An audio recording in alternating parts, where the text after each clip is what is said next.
How's it going, guys? Welcome back to another Pokemon Sword and Shield Wi-Fi battle. Today, we have an exciting Volcanion team to try out. If you want to battle me, join the Discord server in the description, and please like and subscribe for more videos like this one. With that being said, let's find ourselves a game.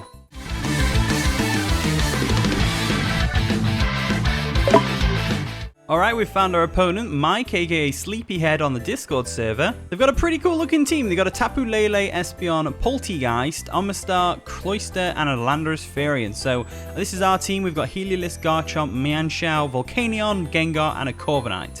So looking at their team, I can see a couple of things that could lead, really. The Landorus is definitely an option for leading. The Tapu Lele could get Psychic Terrain up, but then there's the Espeon, which could either be Choice Specs or it could be light screens and stuff like that. Poltegeist has Shell Smash, so I've got to be careful with that. So has Omastar, so has the Cloyster. Oh wow, so that's going to be tough to deal with if they're all that. So what we're going to do is we're going to lead with Heliolisk, that way we can get Choice Spec Surf off on the Landorus if it decides to lead with that. And then we'll just go from there. And the battle begins, so my opponent Mike's going to lead off with Espeon the Easily Flustered. I forgot all about those tags that you get. That's pretty cool, I like that. So, what we're going to do here is we're just going to go straight for a Volt Switch. They might switch into Landorus. If they do, it's fine. It's fine. Let's go for a Volt Switch real quick and see how that goes. They're going to go for a Light Screen, which makes sense. They're going to get lower the blow on the Volt Switch, which, like I said, makes sense.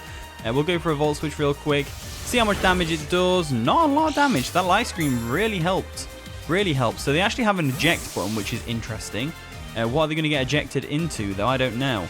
But luckily, because we activated the eject button with Volt Switch, it means we're going to get to switch out and switch back in on whatever comes in. There we go. They're going to bring in the Tapu Lele, which makes sense. Tapu Lele is an extremely hard-hitting special attacker with the Psychic Surge up blocking priority moves as well. So if it's Choice Scarfed, it's just going to always outspeed in its Psychic Terrain. So, oh, apparently Eject Button actually cancels a Volt Switch, which is an interesting one. I didn't know it did that. So let's go ahead and go for another Volt Switch. I guess we just got free Volt Switch damage off on the Espeon, which I didn't know that's how the mechanic worked. So they're going to go for a Psychic, revealing they are Choice Scarf. That's probably going to KO Heliolisk, unfortunately. It didn't, and we're able to go for a Volt Switch, so perfect. I guess that's because it was Choice Scarfed that the damage wasn't quite enough to take us out. So knowing it's Choice Scarfed locked into a Psychic move, we can just go into Corviknight real quick and just completely block it. Corviknight can then go ahead and go for a U-turn, expecting them to switch out, so it's always something good. Always something good.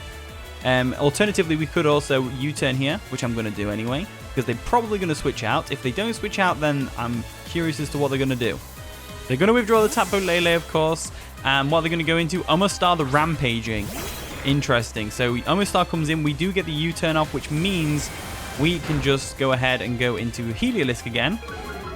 Scratch that. Never mind, it's Weak Armor, which means it's going to be faster than our Heliolisk, which is not good at all. But we do get to switch out into whatever we want here, so I'm thinking about what to do.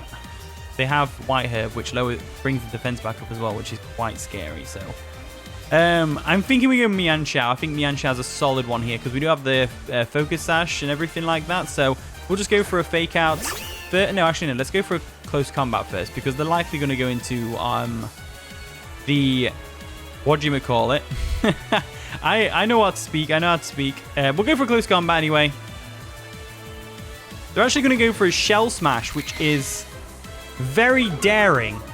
I've got to say that's very daring. So they go for the Focus, the Shell Smash, which does lower the defense ultimately. As like I said, we just went straight for a Close Combat. And that should take out the Omastar. There we go. So never mind. Threat averted. Threat averted. So Mienshao putting in the work, of course. I love Mienshao. It's one of my favorite Pokemon out there. It's not top 10, but it is like pretty close to top 10. Pretty close. In comes the Tapu Lele, of course, being Choice Scarfed and all that wonderful stuff. I don't really want it to whittle down Corviknight with the Psychic necessarily. So what I'm thinking is preserving the Focus Sash. No, using up the Focus Sash so we can get a free knockoff off. And then we can get rid of the Choice Scarf. I think that's the best play. Because we don't want it to outspeed everything on our team, to be honest with you. So they're actually going to withdraw Tapu Lele, obviously expecting me to switch into Corviknight, and they're going to go into Landorus. So getting a knockoff on the Landorus is also pretty good. Hopefully it's not Rocky Helmet, because then it'll break our Sash. But if it is, so be it. We'll just have to work with that. So get the knockoff off. knocked off its Choice Scarf. So we've got 2 Choice Scarfers on there. Wow, okay, so that's pretty frightening. We'll just go for a U-turn on the off chance they switch out, but they're probably going to set up Stealth Rocks or something like that. So let's just go for U-turn. There we go, we go for a U-turn real quick. They do stay in, which means they're probably going to go for either an EQ or a Stealth Rocks. So what we can do is, we can go into... we've got a couple of things, options, really. Don't... it's a tough one, actually, really. If we go for the EQ, we can say goodbye to Heliolisk. Heliolisk would have been really good for going for the Choice Spec Surf. So, I'm going to go Corviknight first. Corviknight can definitely take a hit. And then, because Corviknight's slower, we can get a U-turn off and go from there. So, if they go for Stealth Rocks, we can also defog them. So, they go for a U-turn of their own, which is fair. Fair enough, fair enough. Lots of switching going on this game. I know that's annoying someone. Oh, dear. Oh, dear. So... what they're going to go into to counteract the Corviknight, that's the real question. Because I did not take a picture of their team, but I can access it by pressing plus in this game. They're going to bring back in the Espeon, probably to try and set up the remaining screens and stuff. So what I'm going to do is I'm going to go straight for a... well, we don't need to go for a U-turn, really, because if they're going to set up screens, we can just defog it. Let's go for a Brave Bird. Screw it. Let's go for it. Corviknight kind of rewards this thing. So there's the Reflect. I don't believe they've got Light Screen up anymore. But I'm going to go for a Brave Bird anyway. There we go. Get some solid damage off. There we are. Nicely done. The recoil's not too bad. As we're just going to go for another Brave Bird. One more Brave Bird for it as they go for a Light Screen. And then the next turn we go for a Defog. And just show them why you can't set up screens on a Corviknight. No can do. No can do. So now that they've got the screens off, I'm curious as to what they're going to do. We're going to see finally what kind of moves this Espeon holds. Maybe it'll just go for a Shadow Ball. There we go. They go for Expanding Force, which would have been perfect if the Psychic Terrain was up. But unfortunately, they're going to go for a Defog. So the Magic bounces, but it doesn't really matter if the Magic bounces because, you know, I basically just forced them to defog away their own their own entry hazard. Not entry hazards, their own screens. So that's pretty good. Looking at the Pokemon they have left, yeah, I think we're pretty fine. Yeah, let's go ahead and go for a U-turn. U-turn should finish Espeon off from there. There we go. They're going to withdraw their Espeon because they know this is a losing matchup. They're going to go into Tapu Lele, who has still got a Choice Scarf, by the way. And what we can do is we can just go straight into Gengar. Gengar, of course, being Choice Scarfed, will be able to outspeed and KO the Tapu Lele, hopefully. So let's go for the U-turn. Get our free switch into the Gengar, and we'll just finish it off. So we've got a crit on U-turn, which is pretty nice. Nice little extra bit of damage. I think it does 1.5 times more damage, so that's nice. We'll go into the Gengar real quick, and Gengar should be able to just, like I said, outspeed and get the KO on the Tapu Lele. So here he is, the big boy, the Gengar. And what we're going to do is, well, looking at the rest of their team, Shadow Ball's a pretty solid one, actually. Yeah. They don't really have a switch in Shadow Ball, so we're going to go for it. We're just going to go for it. Where we go, outspeed.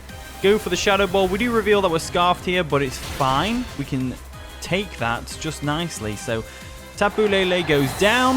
One less thing to deal with. As also their Reflect wears off. Wait, did Defog not get rid of screens?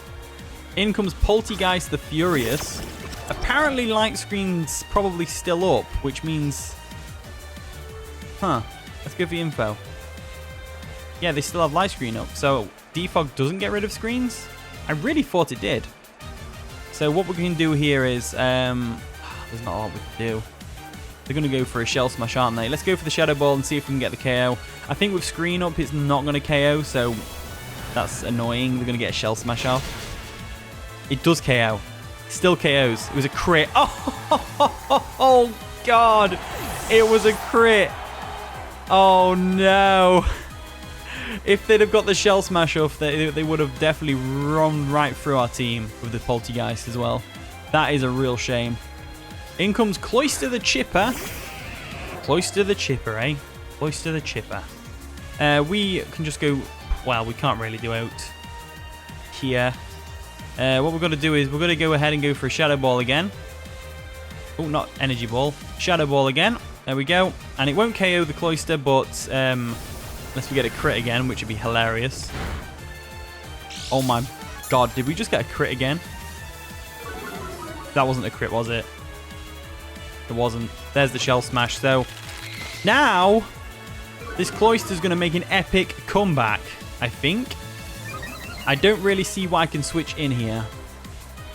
So, looking at the Pokemon they have left. Espeon.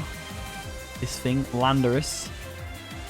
Gengar's going to be pretty good at this. So what I'm going to do is, I'm going to go ahead and sack off Heliolisk. I think we're going to have to sack off Heliolisk. If they go for a water move, even better.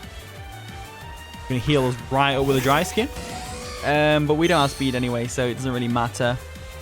There's the Icicle Spear. That's going to take us out easily. There we go. And now what I have to do is I have to go into Mienshao, and we have Fake Out on Mienshao, so that's always nice. Finally, the Psychic Terrain disappears, which means we can actually go for the Fake Out, because blocks priority moves. If they've got Rock Blast, Volcanion wouldn't live, so... Yeah, we definitely have to go into Mienshao here. Definitely going to Mienshao here. There we go. Nice and easy. Does it every time. And we'll go for a Fake Out. Fake Out's a solid option here, I'd say. Go for the Fake Out real quick. Take out the Cloyster. Nicely done. There's one less thing to deal with. Perfect. Perfect. So now they have Espeon and Landorus chilling. Landorus is definitely going to be a tough one to deal with. In comes the Landorus. Okay, I could have not.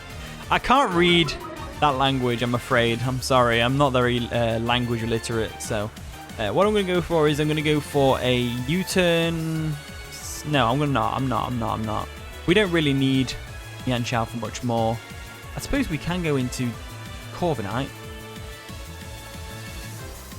Yeah, Corviknight would wall it. But Corviknight can't do anything in return, really. We don't really need Mienshao. And we've already knocked off its item. Let's just go for a free close combat. Close combat. We've got 2 close combats off because obviously Focus Sash is there. There we go. We're just going to get some damage off on this Landorus, really. Like I said, we don't really need Mienshao for anything else this game. As they go for the Earthquake, that's going to take us right down to our Sash, 100 billion%. There it is. As the next turn, we can go for another close combat, get a bit more chip damage off, and that way Landorus can be easily taken out by basically any of my Pokemon. So we're going to go for the close combat.